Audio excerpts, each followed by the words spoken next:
আজি পবিত্ৰ বৰদিন। চৌদিশে কেৰলৰ ধ্বনিত উদ্ভাসিত শান্তি একতাৰ বাণী।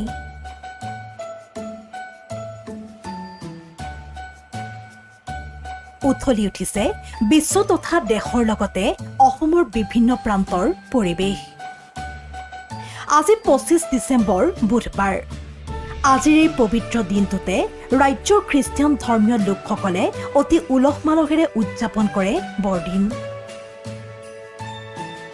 নিশা ১২ বজাৰ লগে লগে ৰাজ্যৰ প্ৰতিটো প্ৰান্তৰ গীৰ্জাঘৰত শুনিবলৈ পোৱা গ'ল কেৰলৰ ধ্বনি।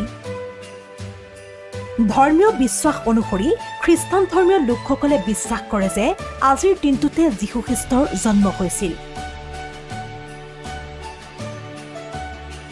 যীশুখ্ৰীষ্টক সেৱা জনাই তেখেতৰ জন্মদিনটো প্ৰতি বছৰে বৰদিন হিচাপে বিশ্বজুৰি পালন কৰি অহা হয়।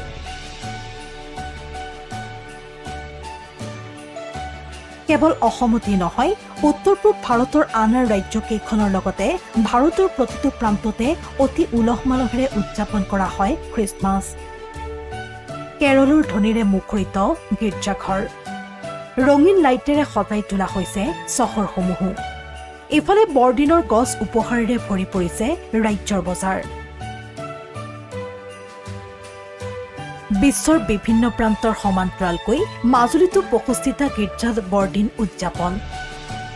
ইতিমধ্যে মাজুলীৰ জেংৰাইমুখত খ্ৰীষ্টিয়ান ধৰ্মাৱলম্বী লোকসকলে প্ৰি খ্ৰীষ্টমাছো উদযাপন কৰে। মাজুলীৰ জেংৰাইমুখৰ ছেণ্ট পল হাইস্কুলত উলহ মালহেৰে উদযাপন কৰা হয় পবিত্ৰ বৰদিন। সোণাৰীতো দেখিবলৈ পোৱা গৈছে বৰদিনৰ আনন্দ উল্লাস। সোণাৰী ছেইণ্ট জোচেফ স্কুল প্ৰাংগণত অৱস্থিত গীৰ্জাঘৰত বৰদিন উপলক্ষে বৰ্ণাঢ্য আয়োজন। পবিত্ৰ দিনটোত সোণাৰী আৰু ইয়াৰ দাঁতিকাষৰীয়া অঞ্চলৰ পৰা অহা খ্ৰীষ্ট ধৰ্মীয় লোকসকলে বিশ্ব শান্তি আৰু মানৱ জাতিৰ কল্যাণৰ বাবে গীৰ্জাঘৰত প্ৰাৰ্থনা কৰা পৰিলক্ষিত হয়। পবিত্ৰ বৰদিন উপলক্ষে আজি চিৰাং জিলাৰ বামুণগাঁওস্থিত ১১০ বছৰীয়া বেপ্টিষ্ট গীৰ্জাতো পৰম্পৰাগত ৰীতি নীতিৰে পবিত্ৰ বৰদিন উদযাপন। খ্ৰীষ্টান ধৰ্মাৱলম্বী লোকসকলে প্ৰভু যীশুৰ স্তুতি আৰু বড়ো ভাষাত কেৰল পাঠ কৰে। কণকল শিশুসকলৰ মাজত আকৰ্ষণৰ কেন্দ্ৰবিন্দু সান্তা ক্লজৰ উপস্থিতি আৰু শিশুসকলৰ দ্বাৰা জিংগল বেল গীতৰ তালে তালে নৃত্য কৰি বৰদিনৰ আনন্দ উল্লাস কৰা পৰিলক্ষিত হয়।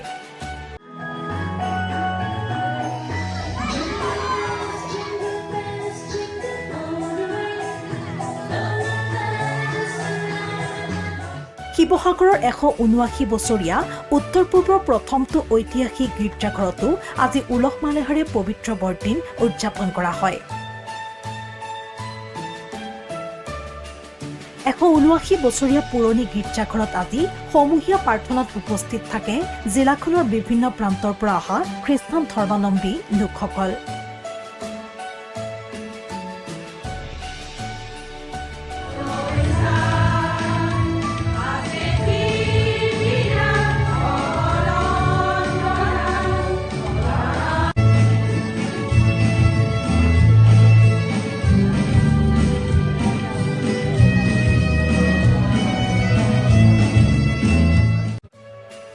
ভিন্ন প্ৰান্তৰ সমান্তৰালকৈ লখিমপুৰ নগৰৰ টাউন বাপ্তিষ্টৰ উদ্যোগতো দিনজোৰা কাৰ্যসূচীৰে বৰদিন উদযাপন।